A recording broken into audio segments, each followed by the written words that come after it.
We're joined by Dr. Eugene Douglass. He is a Republican candidate for U.S. House in that 2nd Congressional District, up around the Triangle area, if you're watching outside the Raleigh-Durham. Yep, challenging Deborah Ross, the Democrat. You've done this a time or two, Dr. Douglass, running for federal office. Why bring it to North Carolina, and why run in this district? Well, I came to teach chemistry at UNC Pembroke in 2005. And so all the different places I've run, I've been working as a chemist or as a chemistry professor or science teacher. And so basically, in the different places where a suitable Republican didn't represent me in my district or my state, I would just be involved in Republican politics as a normal person. But when I got in areas where I could contribute something, and I told you a story in our initial chat about why I got involved in politics in the first place, which kind of dragged me into it. Basically, I decided that I would take on the incumbent on that policy, and I had a great time running for U.S. Senate in Hawaii in '98 and 2000, and basically I went after Senator Daniel Inouye because he helped destroy the Hawaii sugar industry, all on his own. Now you went to New Hampshire too. Yeah, well, I got a job teaching chemistry in New Hampshire from Hawaii. And basically, I ended up running for Congress there because conservatives asked me to, as a conservative alternative to Charlie Bass. And so, but Charlie Bass is a Republican. Well, he's a rhino Republican. And basically, President Bush was president at the time, and he would not support President Bush's agenda in Congress. He voted with the Democrats. And particularly on the issue of abortion, he wouldn't even support the abortion ban. So it's a situation where conservative pro-life people and New Hampshire pro-life, Right to Life was very active at the time, along with Gordon Humphrey, part of that group. And I was very happy to run as a conservative alternative, and I had a great time. And Charlie Bass beat Katrina Sweat, which was what really mattered anyway. Then I come to Wake County to be near my son and his family, and found Deborah Ross as congressman, not Dan Bishop or Hudson or Rouser, who were. I want to ask you about your flavor of conservatism or republicanism. I'm asking about the candidates because inside of parties now, philosophies are being identified. You have your conservative, social conservative, your libertarian Republican, your establishment Republican. Now you've got MAGA out there. Where do you fall? What do those labels apply to you? Well, I'm a blend. I was a supporter of Ronald Reagan back from 1976 because he was a former union leader, and then decided to run for president, and Gerald Ford was running, and so I voted for Gerald Ford in the general. But it's a situation where basically I thought that Ronald Reagan would have a different kind of politics for Republican politics, and it paid off royally. And that's President Reagan as president, and what he was doing in Central America and destroying the communist menace there, or trying to, was very, very important, and even got me involved in politics in the first place, because that's the first time I ran into Senator Daniel Inouye and his hypocrisy. And so it's a situation where basically I've gotten involved as a candidate where I could be effective and where no one else was representing my views. And yet I feel it's very, very important to, as part of the 2nd District, if I represent the district, to represent everybody, not just the narrow special interest groups of things, libertarians, Republicans, Democrats, unaffiliates, everybody, in a proper, responsible way to help the government do its job the federal government do its job of interstate commerce, regulation, and against foreign enemies and domestic enemies. You know, looking through your campaign, it's a conservative platform. You want lower taxes, you want smaller government, local school control, pro-life from conception through natural death. Correct.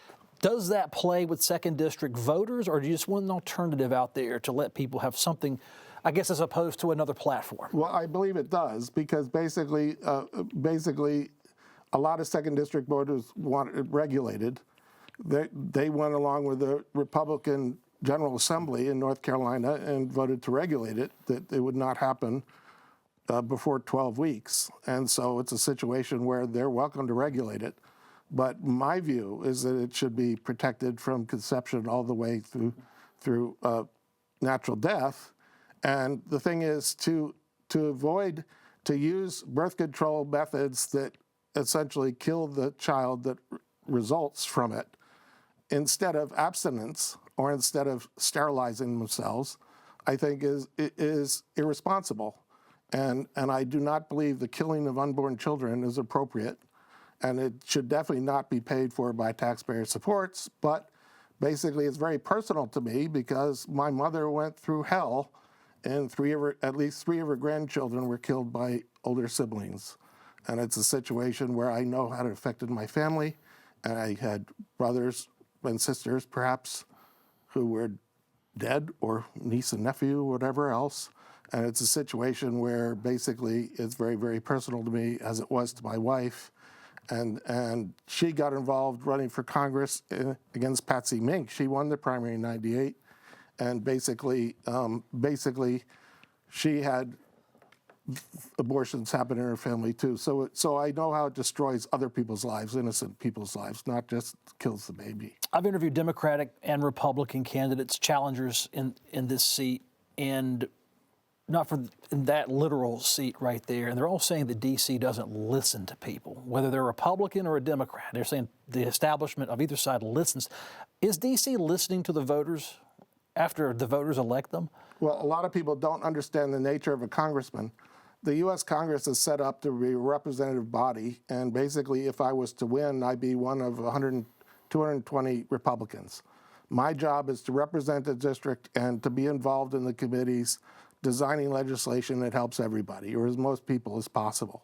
It is not desired to essentially get money when we have a $39 trillion deficit or $40 trillion deficit, get money from Washington, D.C. that just prints it to benefit local benefactors or NGOs or other things like that. That's not its job of the federal government. The federal government job is to regulate interstate commerce, the interaction between the states, and support enemies, foreign and domestic. That's my view about what the Congress is think. That's the constitutional view. What do you do with national debt in this country? It's $40 trillion. And let's set aside the national deficit, which is the every year overspending. What do you do about that if you're running as a conservative on low tax, small government? Well, basically, you got to decrease the size of the federal government and bring back duplicative functions back to the local and state governments.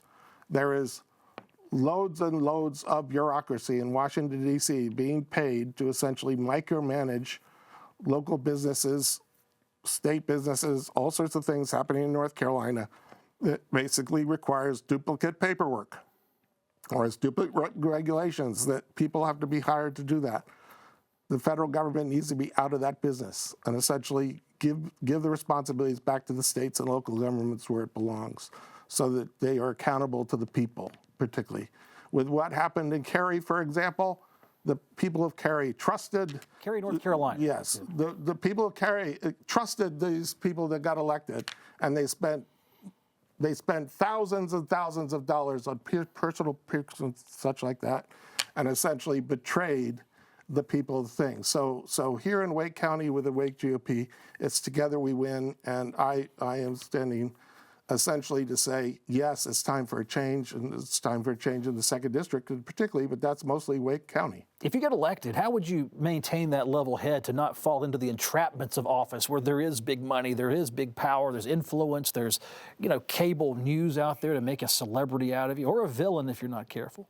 Well, I spent over 30 years teaching chemistry all over the world, 4 years in Kazakhstan, 1 year in Iraq, and many, many years here in the U.S., and it's a situation where I've learned to deal with the system, but essentially I've learned to do my job. And my job is not to necessarily interact with the noisy people, but to do what's required to, if I was a congressman, to represent the district. And I admit that originally when I got involved in politics, I saw myself more as this was many years ago in '98, as a senator, a deliberative body more. But now with all my experience and everything else, I think I've got a lot more to offer in the sciences and everything else regarding developing a future for our country instead of essentially whining and complaining about how Republicans have essentially been the racists for years, when in reality, the Republican Party was started by Abraham Lincoln to essentially abolish slavery. And it's a situation, the dynamics of what's going on regarding the Democrats demonizing Republicans when we've been trying to, in good faith, to work with the American people to do what's right and to spend money wisely, whether it be balanced budget amendments and other things that Republicans have been trying for years, and that basically the Democrats act like things. And who knows how much money has been promised by the Democrats who you interview of what could come from Washington to benefit these local groups. Well, that's not the job of the representative. The job of the representative is to manage things properly and let more people in North Carolina keep their money. The last few minutes we have left, I want to go to international affairs because you've written in your Substack about the relationship with Israel. What should America's relationship with Israel be? And then we'll step to the next question to be, what happens if you go to office and we're still in the Iran conflict? But start with Israel. Well, we might as well start with Israel. Iran, the government of Iran since the Shah, before the Shah, they had good relations with Israel because of Esther, the book of Esther. And that basically it's related. My view of Israel has been our ally in the Middle East against the Soviet Union encroachment in Egypt and Syria and all the other groups that ganged up on Israel again and tried to wipe them out. That's all related to the communist atheists and the Nazis in Germany and others that wanted to destroy the Jewish people. Well, the Jewish state was set up as Israel, essentially, which was another return from all over the place, back to Israel, and basically the UN decided to give it a state where they could live in peace and such like that.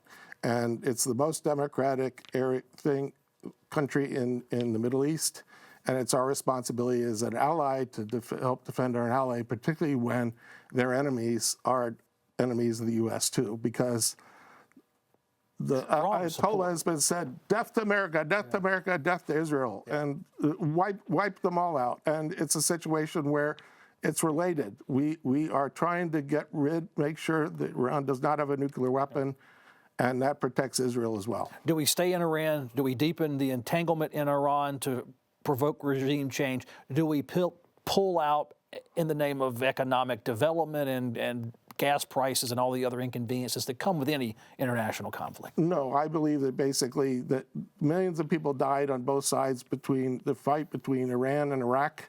And I think President Trump is doing the right thing in defanging Iran, so essentially makes them impotent so they're unable to attack their neighbors effectively, and so that there will not be millions of people dying like there was in Iraq and Iran fighting for years. And it's a situation where basically I worked for a year in the Kurdish area of Iraq at the American University in Iraq, Soleimani. And President Trump, when he became president, helped get rid of ISIS by helping Peshmerga and the Iraqi army destroy ISIS, as well as destroy the Shiite groups that were sponsored by Iran. So yes, it all works together, and we help our allies in the Middle East. If people in the 2nd District or North Carolina or around this world want to know more about the Gene Douglass campaign, how can they look you up? Well, I have my website. It's very simple. It's gdouglass with 2 S's.us. I have a Substack, so I've got a lot of information there, and I did it on purpose because I want it to be an educational site, not just a site with bells and whistles that doesn't tell anybody anything. This is Dr. Gene Douglass, the GOP candidate for the 2nd U.S. Congressional District, challenging Democratic incumbent Deborah Ross up in the Triangle region of North Carolina. Dr. Douglass, thank you so much for your time and your insight. Well, thank you very much for your time, too. I appreciate it, and God bless everybody in North Carolina. I want to represent everybody properly. Thank you.